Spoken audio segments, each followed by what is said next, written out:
The Ricky Gervais Show on Guardian Unlimited. Hi, Ricky Gervais here, with me Stephen Merchant. Hello. And Karl Pilkington. All right. Welcome to the final episode in our series of 12 podcasts. I say final, it's final of 12, but we may be carrying on. Go on. Well, next week we're going to try and do another one to continue this for at least a little while. We may have to charge a small fee for it because it'll cost us money, and Karl is unemployed, but we mean a real tiny little fee. But hopefully we'll be back next week. Now, we're not sure where it'll be. It'll probably be on iTunes, but just go to rickygervais.com and we'll guide you there. Hurrah! Yay! And thanks for listening for this long and supporting us. I hope you continue to support us. Go on, continue to support us. Yeah, particularly Karl, who has no money whatsoever and is desperate. He's a desperate man. There's no one out there going, oh, look, they're charging for it now. But, you know, people forget we gave 12 for free. This is it. So quickly people forget. We're big shots. Yeah. Well, Karl's not, but, you know, we are, aren't we? Exactly. I mean, we were generous, but we're not that generous. We're not mad, and Karl needs a little bit of money. Look at his little round little head. He's like little tiny Tim over there. Exactly. Yeah. Look at him sitting there. Karl, you've had a good week? It's been alright, yeah. Brilliant. Well, more of that next week. But you'll have to pay for it now. I'm surprised you're not buzzing, because we just had our photograph taken to enter the Guinness Book of Records for the greatest downloaded podcast of all time. We went along to the Guardian, and the press were there, and they took a little picture of his round head, didn't they? Yeah, but I don't know why should I be excited about it when it's just... Have you always wanted to be in the Guinness World of Records? Not really, no. I've been looking at the they presented us with the this year's, and I've been looking through it, and there's some fascinating ones. I used to get this as a kid. That's what I'm saying though. There's loads of things in there that I used to go to. Like I looked at it online the other day to see if what's on there. You click on it, the home page that you get when you click on Guinness Book of Records. It's a fellow with the most ear hair, right? Looks amazing.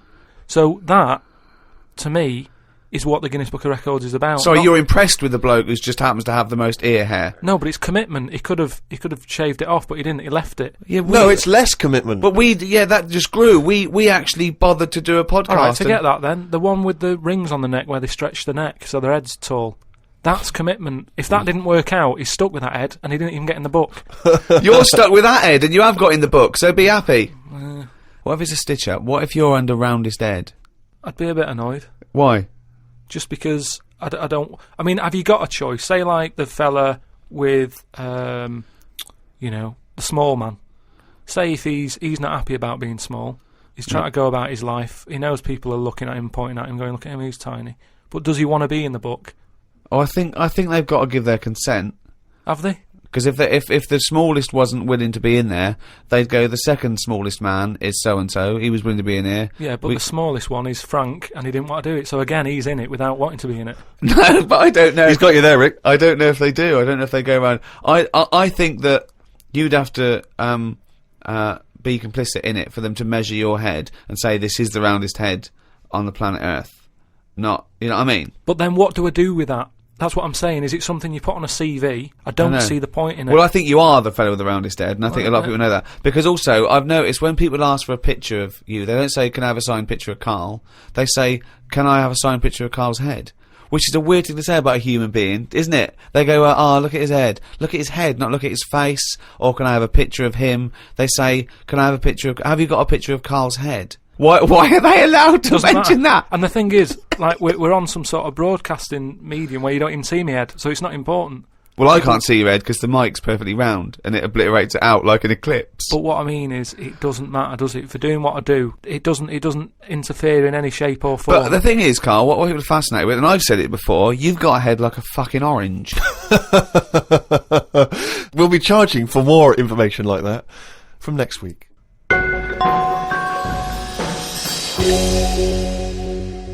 We do, of course, Rick, every week get thousands of emails. I mean, it's crazy. It takes us ages to go through them and read them. And we are going through them, we are reading them. Freddie Gerstrom from Winchester says, of course, it was recently Valentine's Day.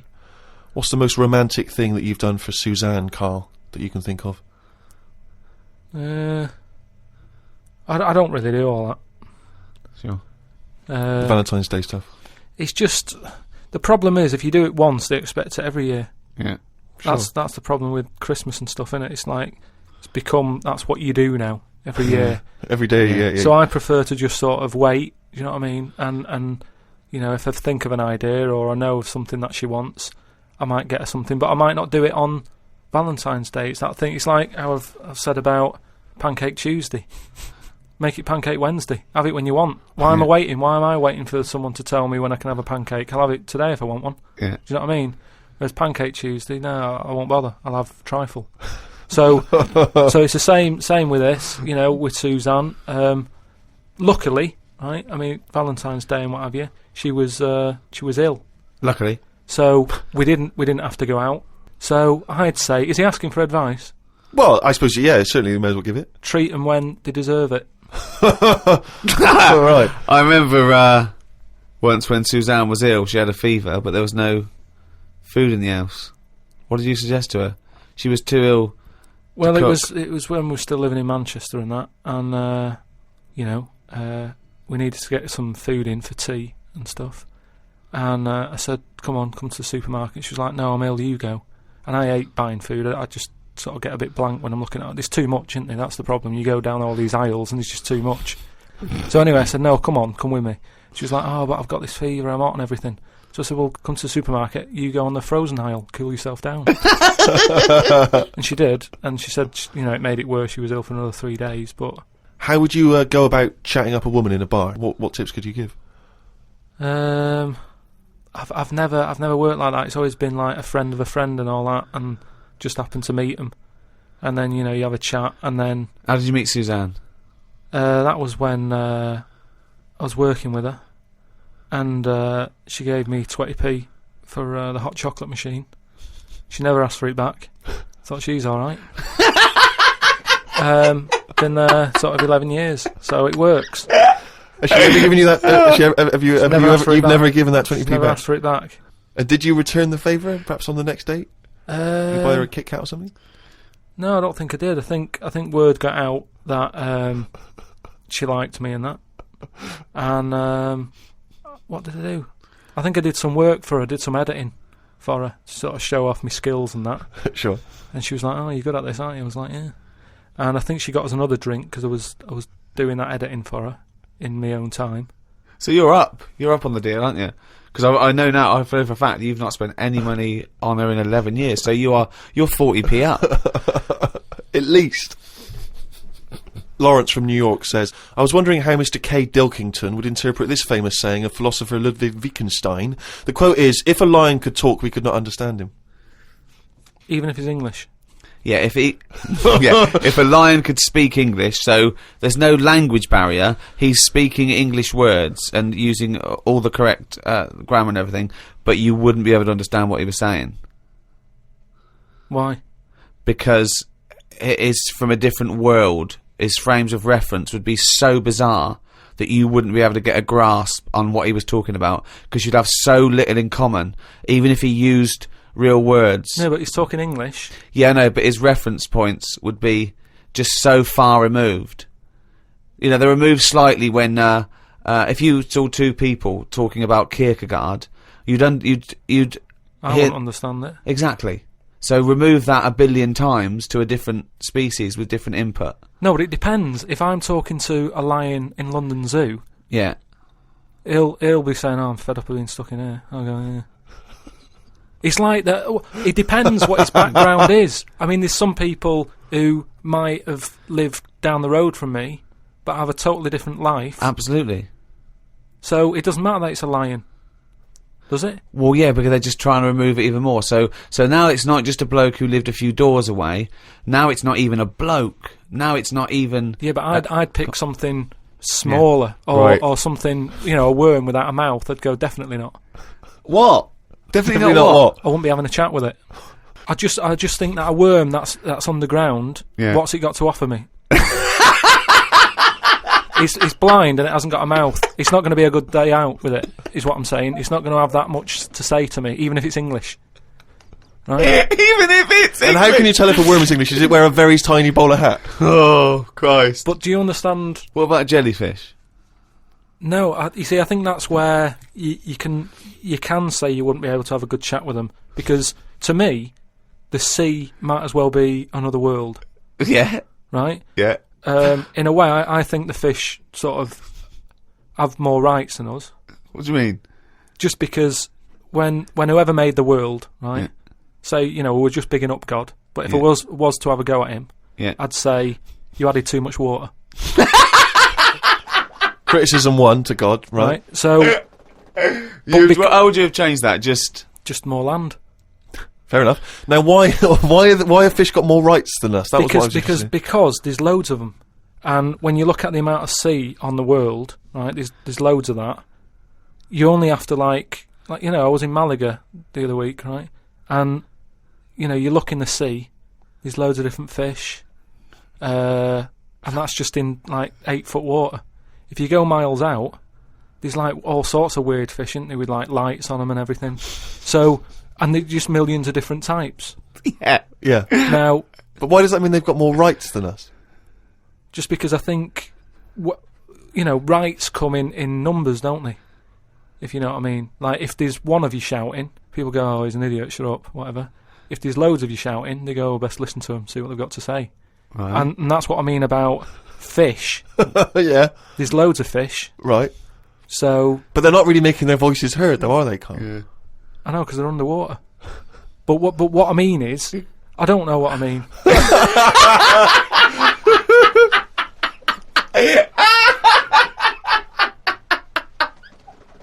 The Ricky Gervais Show on Guardian Unlimited. Oh, pleased to meet you. Start me up. I'm here to tell you all about Channel 4 Friday night comedy. So start me up. Now then, there's 3 great new comedies from New Green Wing. That's nearly ready. My Name is Earl and The It Crowd. The great new comedy from the creator of Father Ted. Ow! Friday night comedy this Friday on Channel 4. Switch me in. It's gonna be a winner.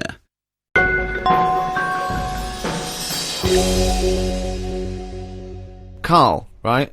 What do you think it's like being a crab? If you could go now, your mind into a crab, what would you see? Where would you be? What would you be doing? What would you be thinking? What would you think of all the other things the crabs you'd see, the squids you'd see? What's it like, do you think? I want you to. It's like creative writing. Just think. Just let yourself go. Come on. It's got to be a crab. What do you think of a slug? What do you think to be a slug? What would you do if you were transported now into a slug? What would you do?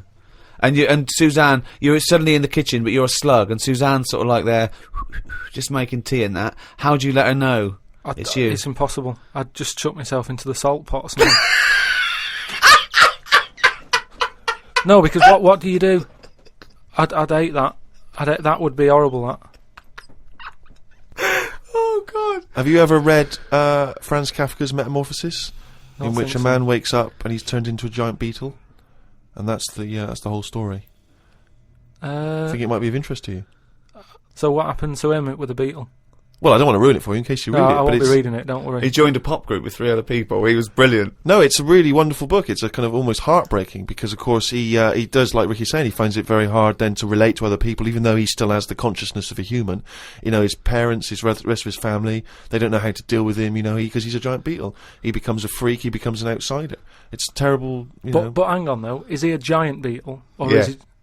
Well, yeah, well, that's not going to go down well, is it? That, of course, people aren't going to like you. But if it's a normal-sized one, then you just get in with the other beetles, don't you? Whereas if you're But a you'd be giant... sort of How would you do that? How would you ingratiate yourself? Right, so you're suddenly a beetle, you're Karl Pilkington, right? There's other people, they're doing their business, they're scuttling around, and you go in there, and they look at you as a new beetle. What's your first... What do you do? How do you ingratiate yourself? Well, for a bit, I wouldn't sort of barge into their house and that. I'd wait until they're out and about, and I'd like in life, right? Sort of help them out. I don't know what beetles do all day. I've never seen one doing anything. They just seem to be going from one place to another. Right. I've never seen them carrying anything. I don't know what they eat. I don't know what they do. I don't know how we've got them, right? But what I mean is, I'd watch them and I'd sort of help them out. And I mean, you know, it's like going on a date or meeting a woman, isn't it? But what if there is a Whoa, beetle hang there? on, what do you mean? How is it like going on a date with a woman? Well, it's like I said about Suzanne with her hot chocolate. She bought me that, and I've gone, she's all right, right? She gets me another one. Before I know it, she's living with me. So it's you. So you're all these beetles. They're scrolling around, right? You're sort of like watching them, and then you realise that you want to mate with this female beetle. What do you do? What's your first move? Yeah, but I don't know what beetles do I? So I don't know what you do. I don't know if you go up and go, all right. What do they do? How did they get on? Well, it's a different world. I don't know yet, do I? Because I haven't done it. Would you feel bad because having your own mind in this beetle, right? Would you feel bad shagging a beetle? Would you feel that was a bit sick because you've got a human mind? Well, no, because you just close your eyes and that, wouldn't you? And go, pretend to think of something else. So get round it that way. There's no point getting down about it because I'm stuck now as a beetle. So you've got to get on with it. But if you're a slug, you said you'd throw yourself in the salt pot. What would you do if you were a beetle if you got depressed? And you see all the other humans. No, you see your mates, right? They're listening to the iPod. What would you do? But no, that's what I'm saying. No, beetles are different because they do tend to hang about with each other. A slug's always on its own. It's a lonely insect, isn't it? It's not an insect. All right, what is it? A mollusk. Right, they're lonely. I've never seen a load of snails all together or slugs wandering about, whereas beetles seem to knock about in crowds. Yeah. So, oh God, okay, right, another one. So they're sociable creatures, and it wouldn't bother you that you've got the mind of Karl Pilkington in there? Because you can't communicate with these people, because they don't speak English, they don't have any communication with you. Yeah, but if it's happened to me, there'll be another one in there. Okay then, right, okay. What would you do, right? That's the most disgusting thing.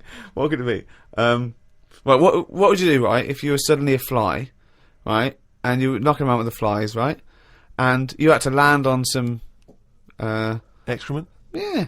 What would you do? Yeah, but I don't have to. What do you mean? You're a fly. You're but loving I it. wouldn't. No, I wouldn't be loving it, though, would I? Why? Because I'm me in that fly's head.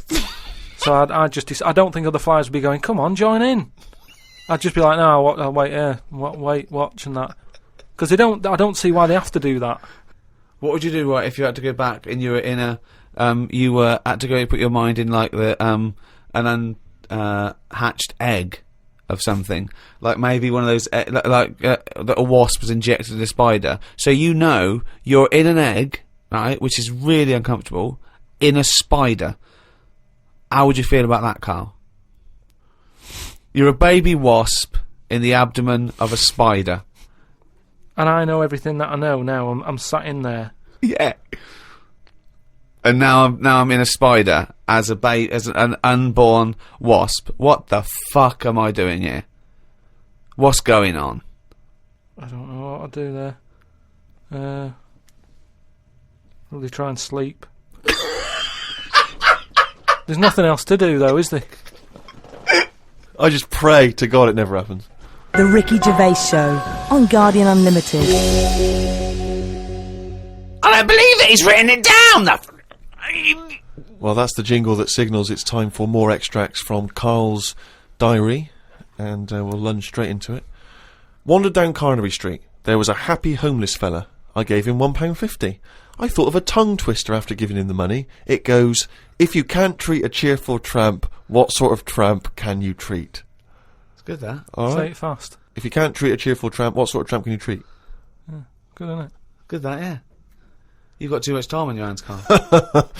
Learned some famous quotes to see if they are as good as my sayings. Number 1, treat every day as if it's your last. Very famous saying. Now, is that something you do, Karl? But you know, me problem with that one is that if it was your last, you wouldn't want to be doing much. That's the only problem I've got with that. I wouldn't want to, go to a fairground or whatever, because you're going, oh, it's my last day, what am I going to do? And I think you'd spend so much time worrying about what you're going to do that you'd end up staying in. I think you're right. You've taken some of the poetry out of it. I think it means live life to the fullest, right? I like the fact that you were musing on the idea that if it was your last day, you'd go to the fair. It's getting such a 19th century way of spending your final day. I know, yeah. Well, the thing is, the other thing is that the only thing that people get depressed about in terms of sort of like life and death is not the knowledge that they're gonna die, but more the knowledge that they know they're going to die when they're dying. If someone told you, no one ever knows when they're going to die. No one ever gets an illness. No one ever gets hit by a truck. Everyone passes away peacefully in their sleep, dreaming they're riding a big marshmallow, right? Then you wouldn't care about anything. It wouldn't matter when. It wouldn't matter if you died tomorrow or in 30 years' time. You'd just live life to the full. You'd have it. Every day would be great. You'd go out. You'd come back. You'd fall asleep. That would be amazing. There'd be no stress. There'd be no angsty, we're all going to die stress, because it wouldn't matter, because it would just be your life. Wouldn't it be amazing if someone guaranteed you, Carl, you're going to die in your sleep? I'm not going to tell you when. Yeah, but some people do, don't they? Well, exactly. Yeah, but we never know we're going to, because we stress. What if we get a dreadful illness? What if we, But we're almost not letting people die naturally anymore, are we? Because we're always bodging stuff up. What do you mean? Well, someone who might naturally die in the sleep aren't allowed to naturally die in the sleep because they wake them up with those electric things and get them going again and pop in a new lung or whatever whilst they're at it. That's what I'm saying. They don't just... You never hear it anymore, do you? Frank peacefully died in his sleep. No, he died on the operating table whilst we were putting in a new lung. They don't die naturally anymore. Frank died peacefully with 40,000 volts going through them and a couple of people going, clear! Clear! Rushing about today. Got to get a lot done as I'm flying to Malaga tomorrow to see my mum and dad. Don't like flying. I'd be happy if they give you a parachute instead of a life jacket. They say Da Vinci invented the parachute as well as the helicopter.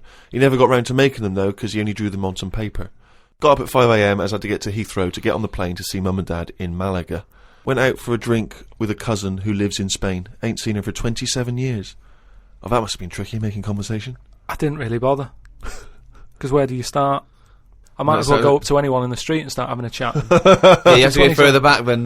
did you want Chantal to win Big Brother? Yeah. Me dad and me talked about history. I said we shouldn't go on about things that happened ages ago because I bet something similar has happened more recently. Brilliant. Read about an island in the Indian Ocean where there are tribesmen still living like they're cavemen. A helicopter tried to land and the tribesmen chucked spears at them. This is what I meant about not having to talk about things that happened ages ago. We have got new cavemen now, so why do we talk about the old ones? People could have lived before, but computers and all that blew up and books got burnt, so all they had left was what these tribesmen have got left. Ramblings And that's the ramblings man. of a maniac. That's just a few hours before you go crazy with a gun in there. No, but what I mean there is, right, say if all this has happened before, right, podcasting's been happening years ago. Something happens. Again, a lot of information from the Planet of the Apes. Something happens. World ends, right? We come back again somehow. Yeah. It's the detail you leave out that makes you intriguing. Just like the watch that you can wear that tells you when you're going to die. How does it work? Pop it on your wrist. That's all the detail you need. So the world happened. No. We came back. Have you seen the pictures? Forget it then if you don't get it. It's interesting that you had all those profound thoughts about this period in the past when they all lived, but you've still found it appropriate to include at the end of that. It says the tribesmen wave their knobs about when they've had enough of having visitors. That's what it said in the paper. That's what happens. They're quite happy. What paper is this that you're reading? It was in like a paper a couple of days ago. It said they don't mind having visitors if they're bringing them coconuts and stuff that they can eat. Once they've got everything they need, they start waving the tackle about, and that means like, right, leave now, which you would, wouldn't you? Yeah, at a dinner party. My grandfather used to do that.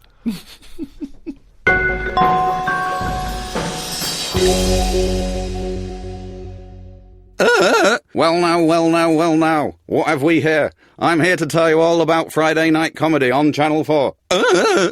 There's 3 great comedies. Green Wing, It's Nearly Ready, My Name is Earl, and The It Crowd. The great new comedy from the creator of Father Ted. And what have we here? Jingle, jangle, jingle, jangle as it happens.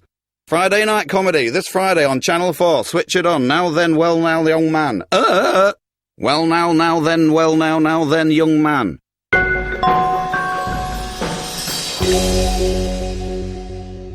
Oh, get back to that monkey news, That jingle is getting more annoyed by the week. Well, this is the final monkey news, right? I'm not doing this anymore, right? Because we've covered it all. All the monkey news has been covered? It has. It has. We've done loads of them. I think all the news that needs to be sort of known has been told, right? That is the end of the news. Jesus Christ. What? Get on with it. Right, do you know, in the first podcast that we did, we chatted about the monkey that went into space and stuff. Yeah. So where we left So it... haven't you got a new monkey news? Well, it's an update, isn't it? I mean, Is all it new? Has it happened Has it happened since podcast 1? I have to pick Ricky up on the point that he thinks any of the monkey news we've heard, A, happened, and B, happened recently. It almost always happened in olden times, or ages ago. Oh, you're right. It never happened.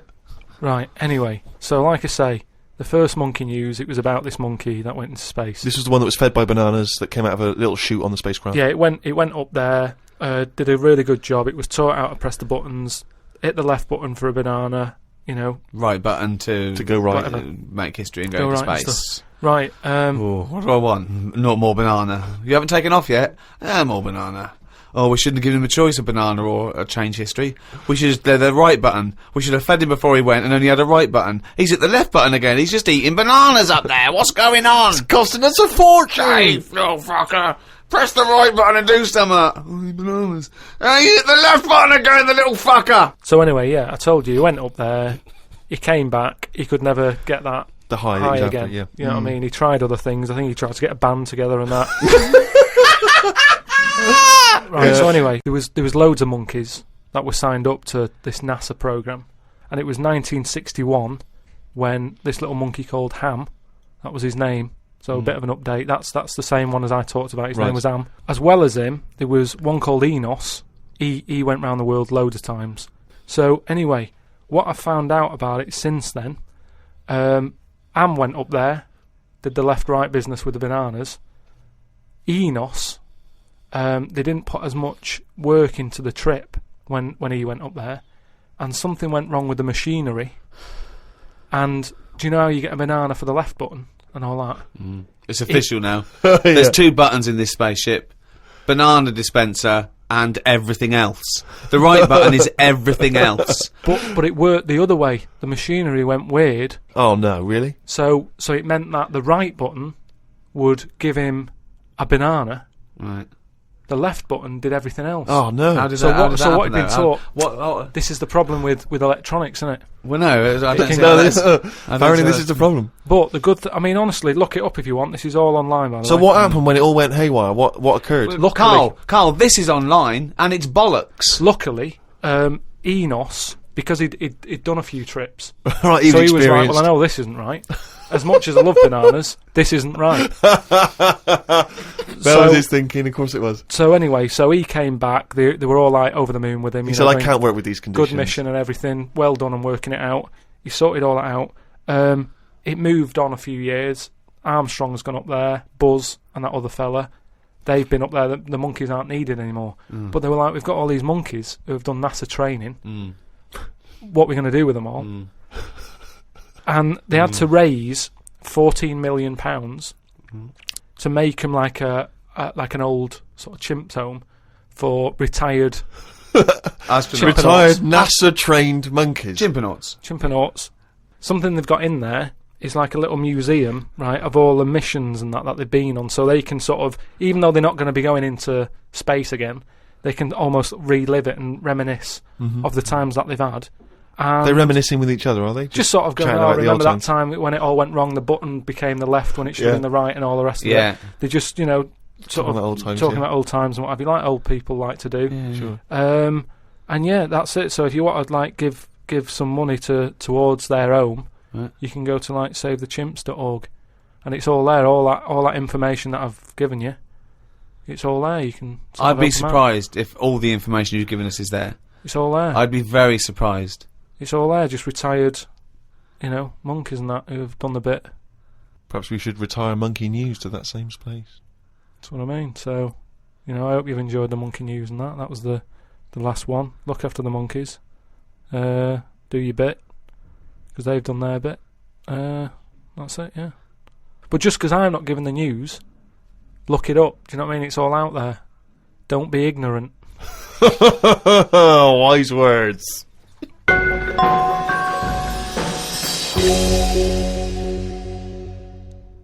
Thank you so much for listening to these 12 podcasts. I've really enjoyed it. I know Steve and Karl have. This podcast was, as usual, hosted by Positive Internet, the world's #1 podcast. Next week, a brand new podcast. We have, as I say, we have got to charge a little bit for it because it does cost money to host. And please keep listening. It is going to be very little, and Karl needs your money. If you could see what I see now, he's just looking at me with his. He just needs stuff, don't you, Karl? What do you need? What do you need? Just something more than nothing. For information on the archive of the podcasts, these last 12 shows, and for the new podcasts to come, go to rickygervais.com. You can register there. We'll send out loads of information. Plus, you'll just find out links to how to get all this stuff that we're offering out there. There's also a free taster if you just can't wait for more of Karl's nonsense. Make sure, please, that you register your email and everything so we can get in touch and just tell you what's going to happen with the Ricky Gervais show, with Karl's mind, and with everything else. rickygervais.com. Go there. Makes perfect sense. It's the end of an era, but the start of a new one. It's almost seamless in a way, isn't it? The end and the beginning. But Karl, what do you think about that? How things end and new things begin? Well, I suppose you've got to have an end for a beginning, so it's just a bit odd that we've got an end and having a beginning. But that's science for you. The Ricky Gervais Show on Guardian Unlimited.